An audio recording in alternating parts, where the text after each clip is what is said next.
Hello everyone, welcome to Score Plus. जैसा कि आप सभी जानते हैं, मैं हूं आपकी केमिस्ट्री एजुकेटर राशि मैम और आप और मैं यहां पर साथ मिलकर पढ़ते हैं केमिस्ट्री के न्यू कॉन्सेप्ट्स को और अपनी केमिस्ट्री फाउंडेशन को बनाते हैं super strong, right.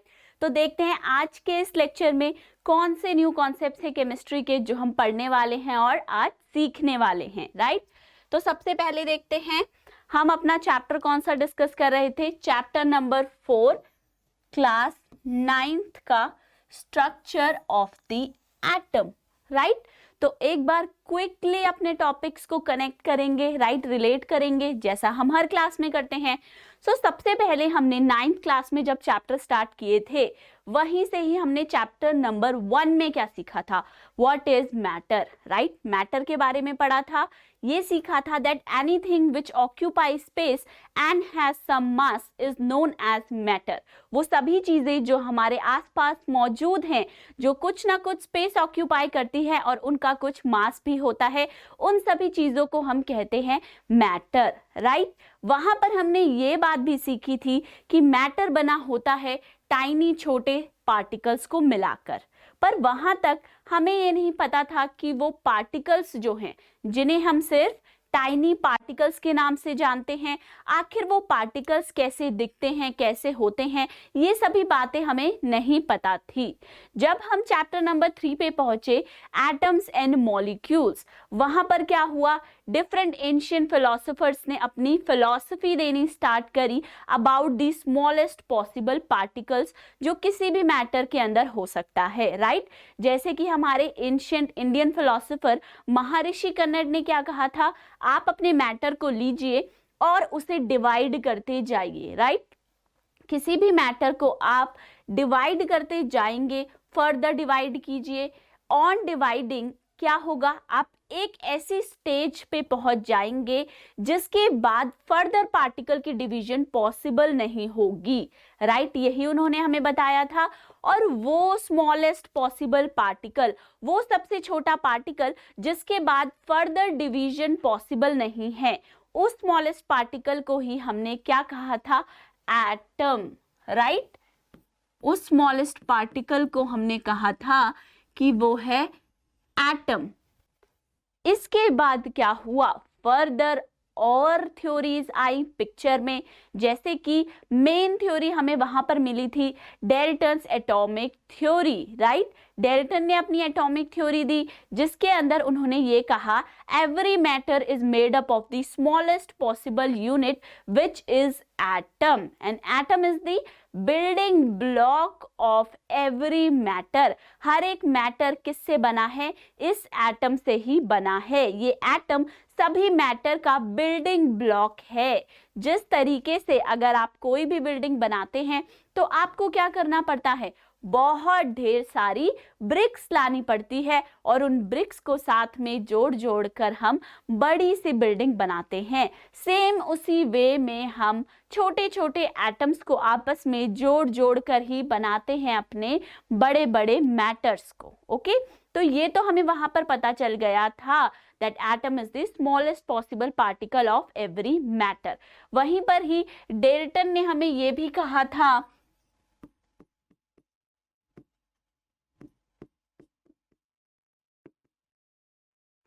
That atom is indivisible. एक ऐसा एटम जो स्मॉलेस्ट पार्टिकल है उसे आप आगे तोड़ नहीं सकते, डिवाइड नहीं कर सकते। इसका नेचर क्या है, it is indivisible particle, divide further नहीं किया जा सकता, ओके। तो अभी तक हम क्या लेकर चल रहे थे, हम यही मानकर चल रहे थे कि हर मैटर के अंदर स्मॉलेस्ट यूनिट क्या है, एटम है। भाई एटम के आगे आप नहीं पहुंच सकते, कुछ है ही नहीं, बेसिकली यही हमने सोचा था। अब जब हम चैप्टर नंबर 4 पे पहुंचे और हमने पढ़ना स्टार्ट किया अबाउट डिफरेंट एक्सपेरिमेंट्स, कई सारे साइंटिस्ट ने मिलकर अलग अलग टाइम पर डिफरेंट एक्सपेरिमेंट्स किए। अब इन एक्सपेरिमेंट्स से उन्होंने क्या पता लगाया, इन एक्सपेरिमेंट्स के थ्रू उन्होंने ये चीज बताई कि भाई आपका जो एटम है वो सबसे छोटा पार्टिकल नहीं है। क्यों नहीं है, क्योंकि इस एटम को बनाने के लिए भी यूज किए जाते हैं डिफरेंट स्मॉल स्मॉल पार्टिकल्स जिन्हें कहा गया सब एटॉमिक पार्टिकल। इस एटम के अंदर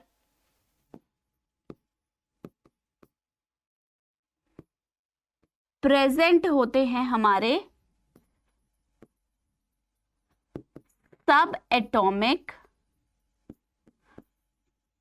पार्टिकल्स, यानी कि वो पार्टिकल्स जिनको मिलाकर ही आपका एटम बनता है। फॉर एग्जाम्पल जे थॉमसन ने डिस्कवरी करी थ्रू हिज एक्सपेरिमेंट एक सब एटॉमिक पार्टिकल की, जिसे उन्होंने नाम दिया इलेक्ट्रॉन। राइट, इलेक्ट्रॉन होता है हमारा नेगेटिवली चार्ज सब एटॉमिक पार्टिकल। ई गोल्डस्टीन ने भी एक्सपेरिमेंटल वर्क किया और उन्होंने बताया कि भाई एक और सब एटॉमिक पार्टिकल भी है जिसे उन्होंने कहा प्रोटॉन। जिस तरीके से हमारा इलेक्ट्रॉन पॉजिटिवली चार्ज पार्टिकल है, प्रोटॉन क्या है, हमारा नेगेटिवली चार्ज पार्टिकल है। देन चैडविक ने एक और पार्टिकल डिस्कवर किया विच इज न्यूट्रॉन। चाहे इलेक्ट्रॉन है या फिर प्रोटॉन है या फिर है बच्चे न्यूट्रॉन, तीनों के तीनों ही क्या हैं, सब एटॉमिक पार्टिकल्स। मतलब ये तीनों ही ऐसे पार्टिकल्स हैं जो हमारे एटम के अंदर मिलते हैं, एटम के अंदर प्रेजेंट होते हैं, इसीलिए हम इन्हें कहते हैं सब एटॉमिक पार्टिकल्स। ओके, जब हमें सब एटॉमिक पार्टिकल्स मिलने शुरू हो गए, मतलब इलेक्ट्रॉन की डिस्कवरी हुई, प्रोटॉन की डिस्कवरी हुई, उसके थोड़े समय के बाद हमें न्यूट्रॉन का पता चला।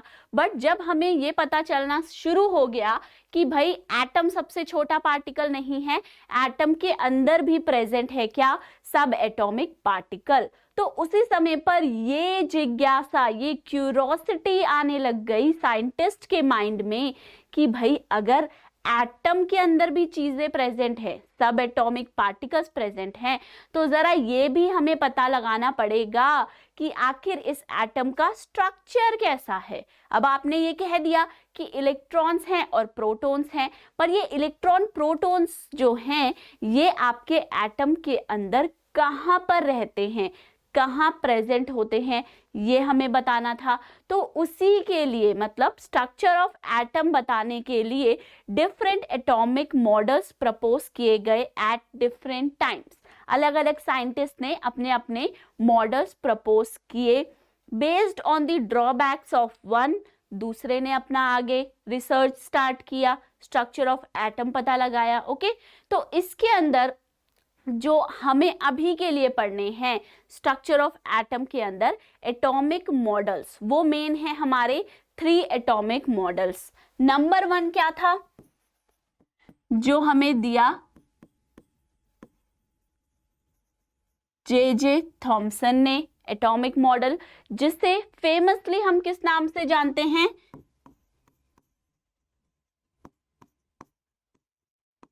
प्लम पुडिंग मॉडल के नाम से। ओके, प्लम पुडिंग मॉडल किसने दिया था हमें, जे थॉमसन ने दिया था। जे थॉमसन ने हमें ये बताया था कि भाई आपका जो एटम है उसके अंदर इलेक्ट्रॉन और प्रोटॉन किस तरीके से आपस में बैठे हुए हैं, प्रेजेंट हैं। तो उन्होंने रिलेट किया उसे एक प्लम पुडिंग के मॉडल से। उन्होंने ये कहा जिस तरीके से प्लम पुडिंग के अंदर जितना भी आपका मेन मैटर है उसके अंदर आपके प्लम्स एम्बेडेड होते हैं, राइट। मेन पुडिंग के अंदर प्लम्स एम्बेडेड हैं, धसे हुए हैं। सेम कुछ उसी तरीके का आपका स्ट्रक्चर एटम का भी है। वो भी पूरा का पूरा कैसा है, एक स्फेयर है जिसमें पॉजिटिव चार्ज है और उसके अंदर एम्बेडेड है नेगेटिव चार्ज इलेक्ट्रॉन्स। ओके, इसे उन्होंने प्लम पुडिंग के साथ में हम लोग वाटरमेलन के साथ भी रिलेट करते हैं।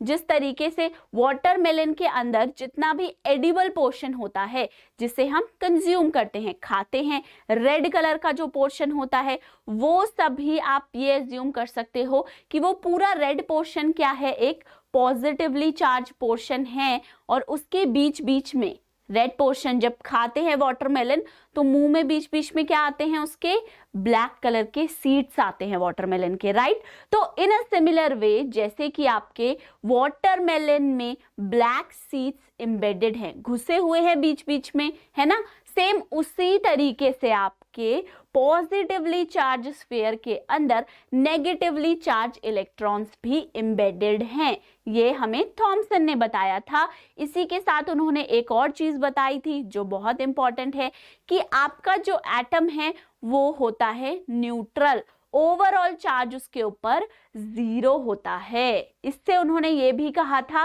That the magnitude of positive charge is equal to the magnitude of negative charge in an atom. Atom के अंदर पॉजिटिव चार्ज जितना प्रेजेंट है उसी के इक्वल ही आपका नेगेटिव चार्ज का अमाउंट भी प्रेजेंट है। ओके, देन जे थॉमसन के बाद आए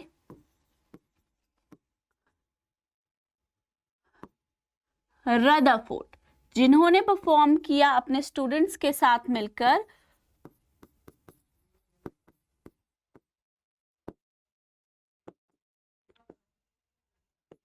गोल्ड फॉइल एक्सपेरिमेंट। ओके, अब उन्होंने क्या किया था, उन्होंने अपने स्टूडेंट्स के साथ मिलकर एक गोल्ड फॉइल परफॉर्म किया एक्सपेरिमेंट, जिसमें उन्होंने एक बहुत थिन फॉइल ली गोल्ड की और एक अल्फा पार्टिकल का सोर्स लाए, जिससे कि अल्फा पार्टिकल आपके प्रोड्यूस होते हैं। अल्फा पार्टिकल्स क्या हैं, डबली चार्ज हीलियम ही है। ओके, तो वो अल्फा पार्टिकल जब बम्बार्ड किए गए गोल्ड फॉइल के ऊपर, उसके बाद स्टडी किया गया एक डिटेक्टर की हेल्प से कि वो पार्टिकल्स जो हैं वो किस तरीके से डिफ्लेक्ट हो रहे हैं या फिर डायरेक्टली पास थ्रू हो रहे हैं। तो सारी जो ऑब्जर्वेशन आई उसके बेसिस पे रदरफोर्ड ने हमें एटॉमिक मॉडल दिया, जिसमें उन्होंने ये बताया कि सारा का सारा जो आपके एटम का पॉजिटिव चार्ज है प्लस मास है वो कहाँ पर है, एटम के सेंटर में, बिल्कुल बीचों बीच प्रेजेंट है, और उसके अराउंड सर्कुलर पाथ है जिस पे आपके इलेक्ट्रॉन्स चक्कर लगाते रहते हैं न्यूक्लियस के इर्द गिर्द।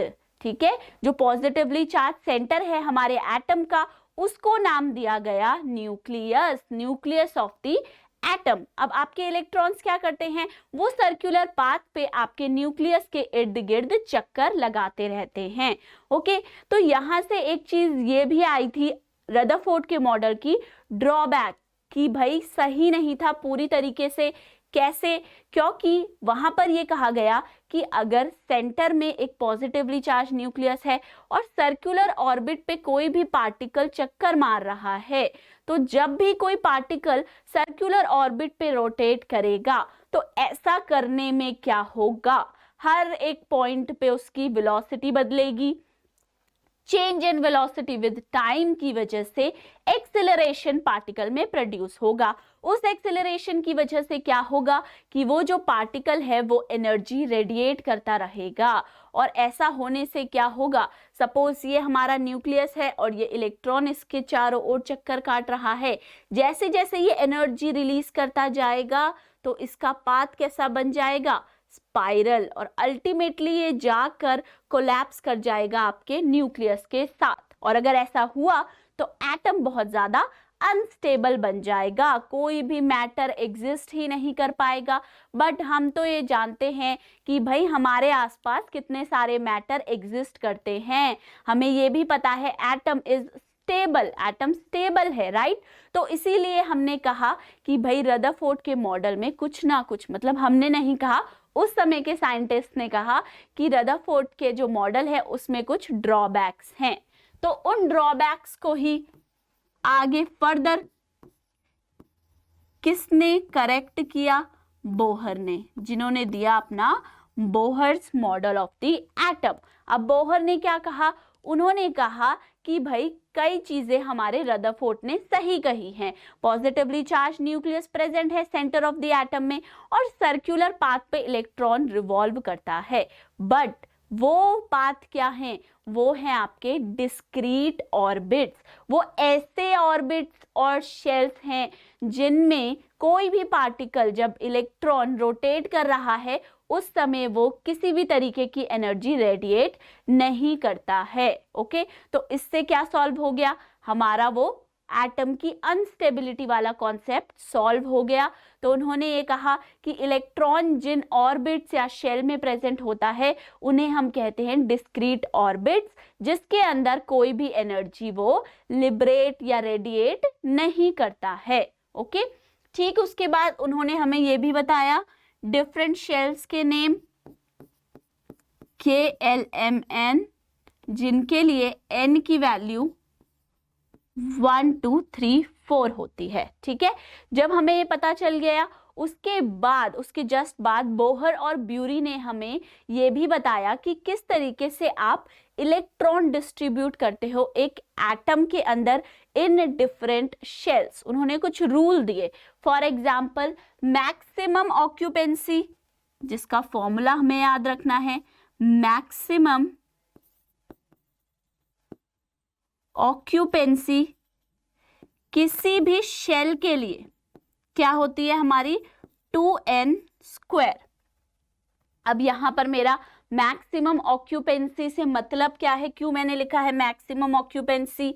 इसका मतलब ये है कि जब आपको दिया जाए कि एक एटम है, ठीक है, अगर मैंने आपको कोई भी एटम दिया और मैं आपको ये बोलती हूं कि इस एटम के अंदर 50 इलेक्ट्रॉन्स हैं और जरा इन 50 इलेक्ट्रॉन्स को सारी शेल्स में डिस्ट्रीब्यूट कर दीजिए। ओके, तो आपको ये पता होना चाहिए कि एक जो शेल है, जैसे कि N1 के शेल है, उसके अंदर कितनी सीटें अवेलेबल हैं, राइट। फॉर एग्जाम्पल, अगर एक बड़ा सा हॉस्पिटल है, उसके अंदर डिफरेंट रूम्स हैं। अब पेशेंट आते हैं, तो अगर आपको ये बोला जाता है कि 100 पेशेंट आए हैं, इन्हें अलग अलग रूम में डिवाइड कर दीजिए, ठीक है, तो उस केस में आप कैसे उन्हें अलग अलग रूम्स में भेजेंगे? Based on the occupancy of the room, right. आप चेक करेंगे इस रूम में कितनी ऑक्यूपेंसी है, भाई 10 आ सकते हैं तो 10 भेज दिए। दूसरे रूम की ऑक्यूपेंसी कितनी है, वहां पर अगर 3 आ सकते हैं तो वहां 3 भेज दिए। तो ऑक्यूपेंसी के बेस पर ही हम इलेक्ट्रॉन्स को डिस्ट्रीब्यूट करते हैं इन डिफरेंट शेल्स, राइट। तो वो उसके ऊपर डिपेंड करता है। तो ऑक्यूपेंसी इसलिए जरूरी है क्योंकि जब भी हम किसी एटम के अंदर इलेक्ट्रॉन की डिस्ट्रीब्यूशन करेंगे, उस समय हमें ये ऑक्यूपेंसी ही हेल्प करेगी ये पता लगाने में कि फर्स्ट के अंदर कितने इलेक्ट्रॉन्स डालने हैं, सेकेंड में कितने इलेक्ट्रॉन्स देने हैं, थर्ड में कितने इलेक्ट्रॉन्स देने हैं। ओके, फॉर एग्जाम्पल, अगर आप ये फॉर्मूला अप्लाई करेंगे तो यहां से निकल कर आएगा फर्स्ट यानी कि के शेल के अंदर 2 इज द मैक्सिमम ऑक्यूपेंसी, 2 ही इलेक्ट्रॉन आ सकते हैं। एल के अंदर आपके 8 इलेक्ट्रॉन्स आ सकते हैं। एम के अंदर आ सकते हैं आपके 18 इलेक्ट्रॉन्स और वहीं एन शेल में आपके आ सकते हैं 32 इलेक्ट्रॉन्स। ओके, सो ये ऑक्यूपेंसी हमें हेल्प करती है इलेक्ट्रॉन को डिस्ट्रीब्यूट करने में, बांटने में। भाई जहां जितनी जगह है उतने ही इलेक्ट्रॉन तो रह पाएंगे, उससे ज्यादा नहीं रह पाएंगे। ओके, देन एक और रूल वहां पर हमने देखा था कि हमेशा क्या करना है, अपनी इलेक्ट्रॉन की फिलिंग आपको करनी है from the lowest shell start, है ना। सबसे पहले जो आपका फर्स्ट शेल है उसको पूरी तरीके से भरना है। जब तक के का पेट नहीं भरेगा आप एल के पास नहीं जाएंगे इलेक्ट्रॉन लेकर, और जब तक एल का पेट नहीं भरेगा आप एम के पास नहीं जाएंगे इलेक्ट्रॉन लेकर। सो हमें जो शेल्स है उनके अंदर इलेक्ट्रॉन डिस्ट्रीब्यूशन हमेशा एक ऑर्डर में करना है, ठीक है, स्टार्टिंग फ्रॉम के एल एम एन। आप हमेशा ऑर्डर में इलेक्ट्रॉन्स की फिलिंग करेंगे। देन वहीं पर हमने एक और चीज देखी थी, वो क्या थी कि कभी भी जिस इलेक्ट्रॉन के अंदर, किसी भी एटम के अंदर आपका जो आउटर मोस्ट शेल है, मतलब वो शेल जो एटम में सबसे बाहर प्रेजेंट है, आउटर मोस्ट है, ठीक है, उस शेल के अंदर आपकी मैक्सिमम ऑक्यूपेंसी हमेशा 8 इलेक्ट्रॉन्स की होती है। वो डिपेंड नहीं करता कि वो शेल आपकी एल है, एम है या एन है या आगे की कोई शेल है, पर उसकी मैक्सिमम ऑक्यूपेंसी कितनी रहती है हमारी, 8 रहती है। ओके, और जिस भी एटम में वो कंप्लीट 8 होता है, मतलब किसी भी एटम के अंदर, एलिमेंट के अंदर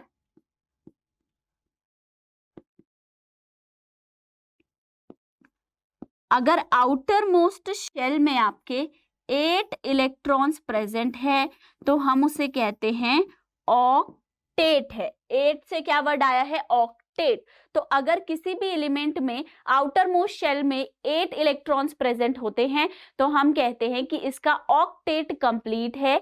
ये एक स्टेबल एलिमेंट है, स्टेबिलिटी है इसके अंदर। ठीक है, देन हम आज देखते हैं वैलेंसी शुरू करते हैं, क्योंकि हमने इलेक्ट्रॉन डिस्ट्रीब्यूशन लास्ट क्लास में सीख ली थी। अब देखते हैं वैलेंसी का पता कैसे लगाएंगे, किस एलिमेंट की क्या वैलेंसी है। ओके, सबसे पहले देखते हैं वैलेंसी क्या होती है। तो वैलेंसी देखने के लिए पहले सीखना पड़ेगा वैलेंस इलेक्ट्रॉन किसे कहते हैं।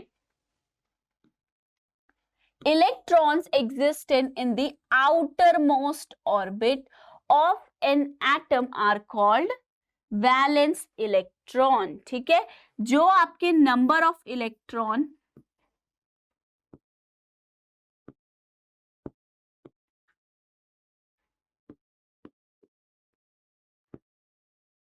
प्रेजेंट है, नंबर ऑफ इलेक्ट्रॉन नहीं, हम सिंपली कहेंगे जो हमारे इलेक्ट्रॉन्स प्रेजेंट हैं कौन सी शेल के अंदर? आउटर मोस्ट, जो सबसे बाहर वाली है, आउटर मोस्ट शेल के अंदर उन इलेक्ट्रॉन्स को हम क्या कहते हैं? Valence electron. ठीक है, और इस सबसे आउटर मोस्ट शेल को हम कहते हैं वैलेंस शेल। कौन सी शेल है ये? हमारी वैलेंस शेल है। कौन सी शेल है? Valence shell. ठीक है, आई होप यहां तक समझ आया होगा। The atoms which have completely filled outer most shell are not very active chemically. जिन भी एटम्स के अंदर outer most shell completely fill होता है, जैसे हमें बोहर और ब्यूरी ने क्या कहा था, आउटर मोस्ट शेल में मैक्सिमम हमेशा 8 इलेक्ट्रॉन्स ही आपको डालने हैं। तो जिसका भी ऑक्टेट कंप्लीट है, जिस एलिमेंट का ऑक्टेट कंप्लीट है, वो क्या होगा? केमिकली इनएक्टिव हो जाएगा, बहुत ही ज्यादा उथल पुथल नहीं मचाएगा।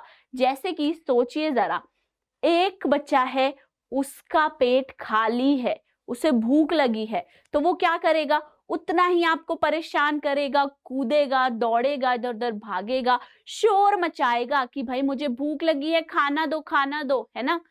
लेकिन उसकी जगह पर अगर कोई दूसरा बच्चा है, उसका पेट है भरा हुआ, पूरा फुल भरा है, पूरा ऑक्टेट कंप्लीट है, 8 इलेक्ट्रॉन है, जितना पेट में आ सकता है उतना खाना खा चुका है। तो अगर वो पहले से सेटिस्फाइड है तो इसका मतलब ये कि उसे और की जरूरत नहीं है। उस केस में वो बच्चा कभी भी शोर नहीं मचाएगा, केमिकली एक्टिव नहीं होगा। कैसा होगा? इनएक्टिव होगा। तो सेम केस है हमारे एलिमेंट्स के साथ भी। एलिमेंट्स हमारे केमिकली एक्टिव कौन से होते हैं? जिनका ऑक्टेट कंप्लीट नहीं होता, इनकम्प्लीट ऑक्टेट होता है, they are very chemically active elements. वही जिन एलिमेंट्स का ऑक्टेट कंप्लीट होता है, पूरी तरीके से इलेक्ट्रॉन से पेट भर रखा है, तो वो कभी भी एक्टिविटी ज्यादा हमें शो नहीं करते, इंटरेस्टेड ही नहीं होते। कहते हैं भाई हम तो पहले से ही क्या हैं, पूरी तरीके से हम भरा पेट लेकर घूम रहे हैं, हमें ना लेने की जरूरत है ना देने की जरूरत है, तो इनएक्टिव रहते हैं बहुत ज्यादा। The valency of an atom or the combining capacity of an atom is given by the number of electrons present in the outermost shell। ये number of elements नहीं होगा, number of electrons होगा। ठीक है, हम जो वैलेंसी डिफाइन करते हैं कि किसी भी एटम की वैलेंसी क्या है, वो कैसे बताते हैं? वैलेंस इलेक्ट्रॉन से बताते हैं। अब वैलेंस इलेक्ट्रॉन क्या है? वो इलेक्ट्रॉन्स जो किसी भी एटम की आउटर मोस्ट शेल में प्रेजेंट है। तो जब भी किसी एलिमेंट की वैलेंसी बताएंगे तब हम कैसे बताएंगे? हम बताएंगे वैलेंस शेल में प्रेजेंट नंबर ऑफ इलेक्ट्रॉन्स के थ्रू, कि इसके वैलेंस इलेक्ट्रॉन्स 2 है तो इसकी वैलेंसी क्या है? 2 है। अगर किसी की वैलेंस इलेक्ट्रॉन 7 है तो उसकी वैलेंसी क्या है? 7। ठीक है, हम ऐसे करके वहां पर बता सकते हैं। सोडियम। सबसे पहले हमें पता लगाना होगा सोडियम के अंदर टोटल कितने नंबर ऑफ इलेक्ट्रॉन्स पॉसिबल हैं, प्रेजेंट हैं बेसिकली। तो सबसे पहले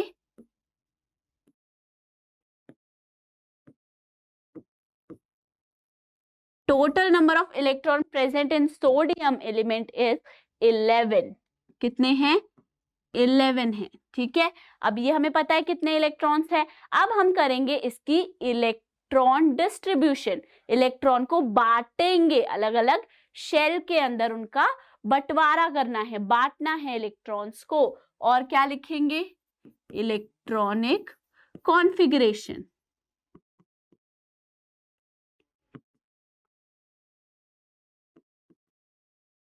ठीक है, जैसे कि 11 इलेक्ट्रॉन्स हमारे पास प्रेजेंट है, तो हम लिखेंगे के शेल में कितने आएंगे?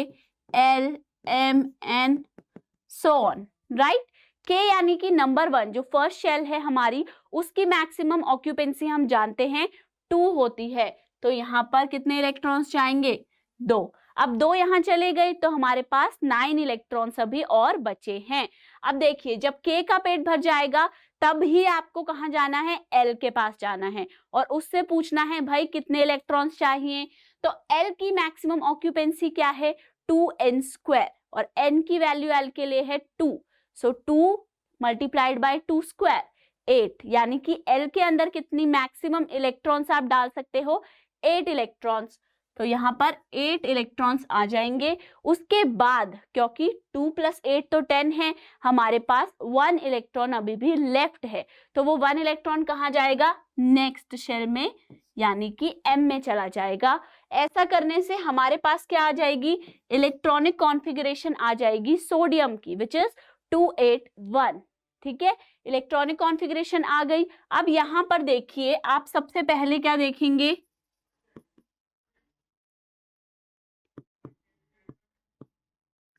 सबसे पहले देखेंगे आउटर मोस्ट शेल आखिर है कौन सी इस एटम के अंदर भाई। ठीक है, तो ध्यान से देखिए, आउटर मोस्ट शेल कौन सी है? सबसे बाहर एम है, एम लिख दो, जिसके लिए एन क्या होता है? 3 होता है। ओके, तो ये तो आउटर मोस्ट शेल है। इस शेल में जो नंबर ऑफ इलेक्ट्रॉन्स प्रेजेंट है वही क्या होगी? हमारी वैलेंसी। वैलेंस शेल है ये। आउटर मोस्ट शेल क्या है? Valence shell. इसके अंदर जो इलेक्ट्रॉन्स हैं उन्हें हम क्या कहते हैं? वैलेंस इलेक्ट्रॉन्स हैं। और उन वैलेंस इलेक्ट्रॉन का जो नंबर है वो बताता है हमारे एलिमेंट की वैलेंसी, उसकी कंबाइनिंग कैपेसिटी। तो इसके अंदर आउटर मोस्ट शेल में 1 इलेक्ट्रॉन प्रेजेंट है, राइट।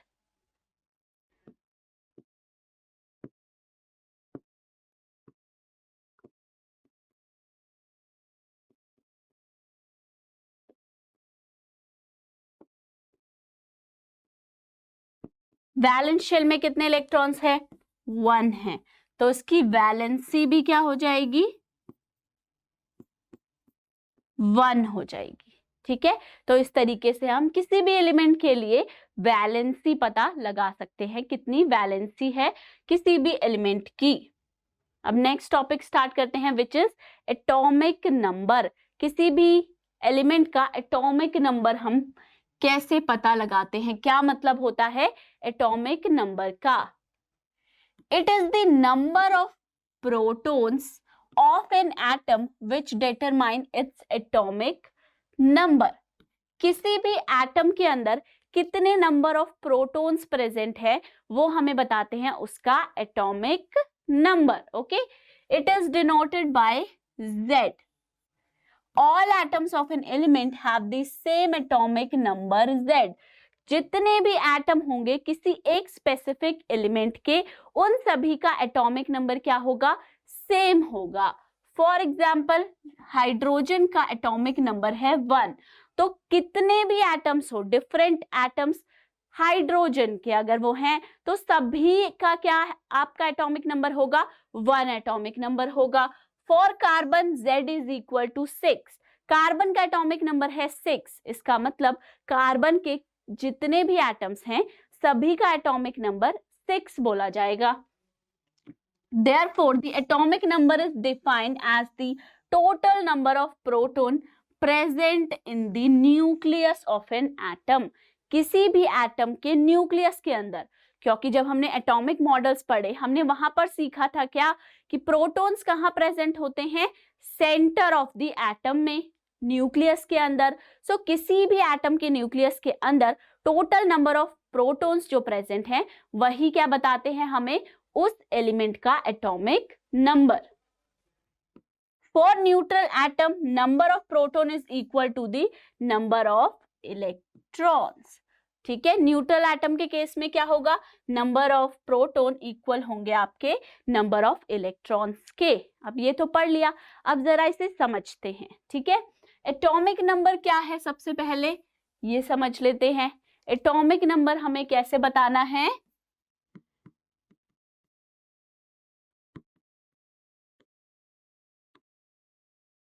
एटॉमिक नंबर क्या है, number of protons.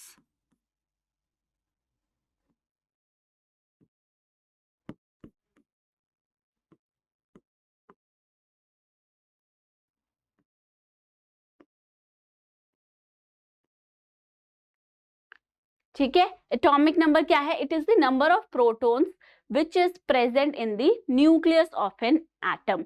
Atomic number की सबसे पहले बात ये करते हैं कि आखिर हमें एटॉमिक नंबर की जरूरत क्यों है, राइट? किस लिए हमें एटॉमिक नंबर चाहिए? एटॉमिक नंबर बेसिकली हम यूज करते हैं किसी भी एलिमेंट का, उस एलिमेंट को हम डिपिक्ट करने के लिए, पहचानने के लिए।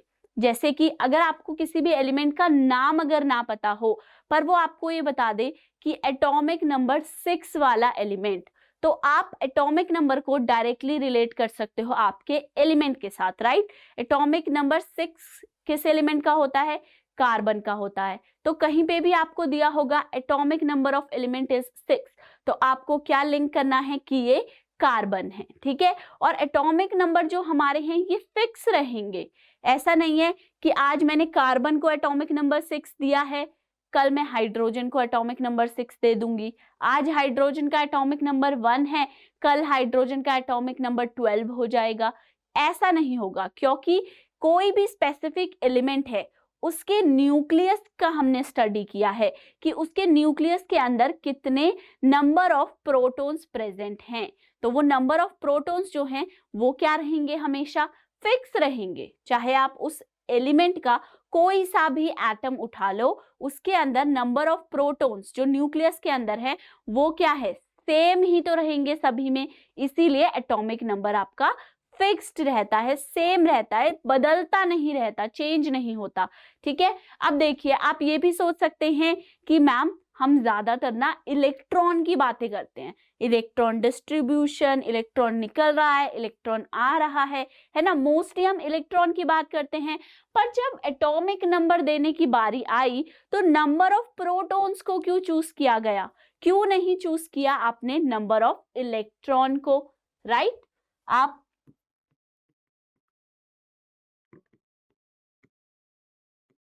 जब एटॉमिक नंबर एलिमेंट का डिसाइड कर रहे थे तो उस समय साइंटिस्ट ने यही क्यों सोचा कि एटॉमिक नंबर जो है नंबर ऑफ प्रोटॉन्स के बराबर ही रखते हैं, नंबर ऑफ इलेक्ट्रॉन्स के बराबर क्यों नहीं रखा गया, राइट? ऐसा भी तो कर सकते थे हम कि इसे नंबर ऑफ इलेक्ट्रॉन्स के बराबर रखते। अब क्या होता है देखिए, फॉर एग्जाम्पल आपके पास कोई भी एलिमेंट है, जैसे कि मैं यहाँ पे ले रही हूं मैग्नीशियम का एग्जाम्पल। ठीक है, मैग्नीशियम में टोटल 12 इलेक्ट्रॉन्स प्रेजेंट होते हैं और इसकी डिस्ट्रीब्यूशन होती है 2 8 2। ठीक है, अब क्या होगा, ये 2 क्या है, वैलेंसी है इस मैग्नीशियम की, ये 2 क्या है, वैलेंस इलेक्ट्रॉन है, वो इलेक्ट्रॉन है जो हमारे मैग्नीशियम की आउटर मोस्ट शेल में प्रेजेंट है। ठीक है, तो अब क्या होगा, हमें ये पता है कि अगर आउटर मोस्ट शेल में 8 इलेक्ट्रॉन्स होते हैं ऑक्टेट कंप्लीट होता है तो वो एलिमेंट स्टेबल बन जाता है। तो ये मैग्नीशियम क्या चाहता है, इसे भी स्टेबिलिटी चाहिए, राइट, हर किसी को चाहिए। तो ये मैग्नीशियम ये चाहता है कि ये 2 इलेक्ट्रॉन्स यहाँ से बाहर निकल जाएं, क्योंकि अगर इसने 2 इलेक्ट्रॉन लूज कर दिए तो इसकी कॉन्फ़िगरेशन 2-8 हो जाएगी, जिसमें 8 का इसका ऑक्टेट कंप्लीट हो जाएगा, राइट। तो ये जो है इन 2 इलेक्ट्रॉन्स को लूज कर सकता है, ठीक है। इन दैट केस ये क्या बन जाएगा, Mg2 पॉजिटिव, क्योंकि 2 इलेक्ट्रॉन इसने लूज किए हैं। और अब क्या हो जाएंगे इसके अंदर इलेक्ट्रॉन, 2-8, ठीक है। अब देखिए कैसे कंफ्यूजन आती है माइंड में।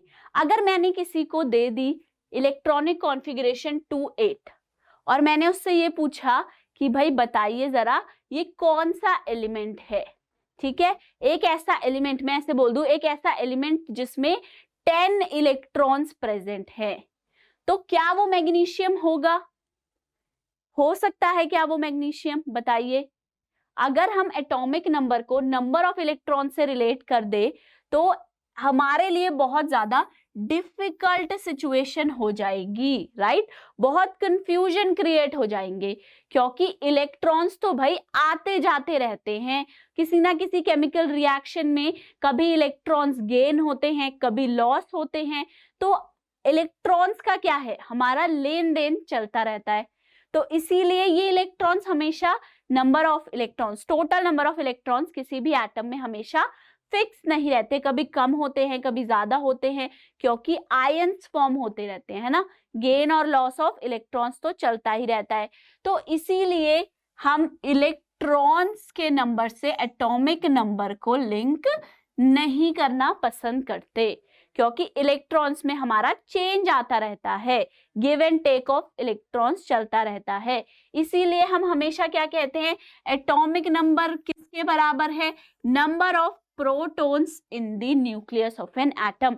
अब इसका मतलब ये नहीं है कि प्रोटॉन बाहर नहीं निकाले जा सकते, न्यूक्लियस से निकाले जा सकते हैं, लेकिन रेयर केसेस में बहुत ज्यादा एनर्जी चाहिए होती है, ठीक है। तो इसीलिए मोस्टली गिव एंड टेक किसका चलता है, इलेक्ट्रॉन्स का। तो इलेक्ट्रॉन का जो टोटल नंबर है एटम के अंदर वो बदलता रहता है, चेंज होता रहता है, जबकि नंबर ऑफ प्रोटॉन्स जो है न्यूक्लियस में वो काफी हद तक कांस्टेंट रहते हैं किसी भी एलिमेंट, किसी भी एटम के लिए। तो इसीलिए हम हमेशा क्या कहेंगे, एटॉमिक नंबर किसके बराबर है, number of protons in the nucleus of an atom. लेकिन उसी के साथ ये भी कह देंगे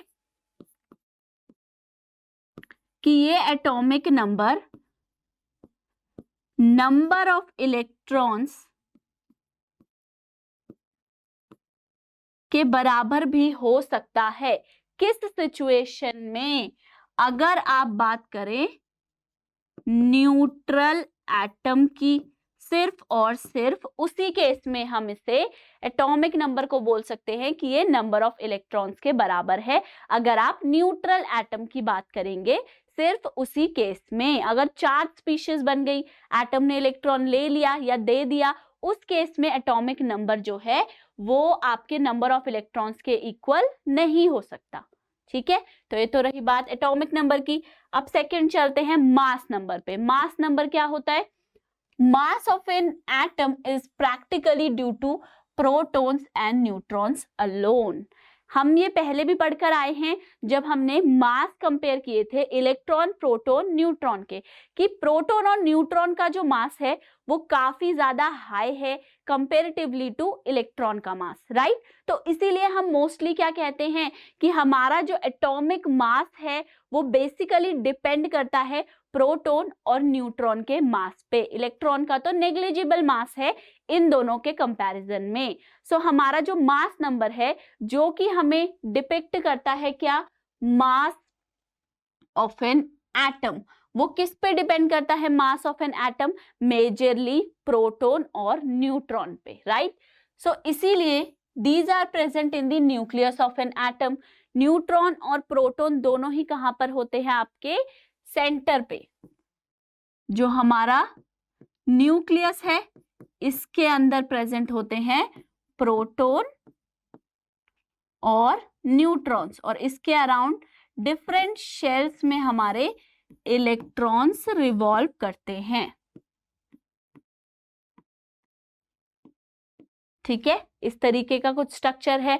सो हम ये कह रहे हैं मास किसी भी एटम के लिए मेजरली डिपेंड करता है उसके अंदर प्रेजेंट प्रोटॉन्स और न्यूट्रॉन्स पे, राइट, जो कि कहाँ प्रेजेंट है, न्यूक्लियस में। So proton and neutrons are also called nucleons. Protons और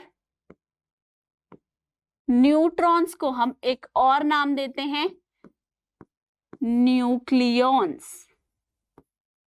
न्यूक्लियॉन्स का क्या मतलब है, वो सभी पार्टिकल जो न्यूक्लियस के अंदर प्रेजेंट होते हैं, वो पार्टिकल्स जिन्होंने न्यूक्लियस बनाया है, वो क्या है, न्यूक्लियॉन्स। और न्यूक्लियॉन्स असल में कौन से पार्टिकल्स हैं, प्रोटॉन और न्यूट्रॉन।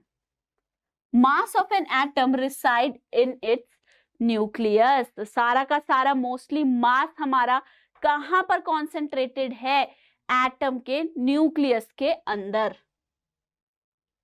ओके, सो हम यहां से क्या बता सकते हैं, मास नंबर हम कैसे निकालते हैं। सो बेसिकली क्योंकि हमारा जो मास ऑफ एन एटम है वो डिपेंड करता है on the mass of proton and neutron.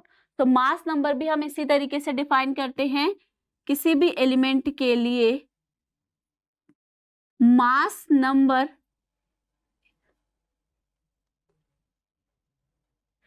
किसी भी एलिमेंट के लिए मास नंबर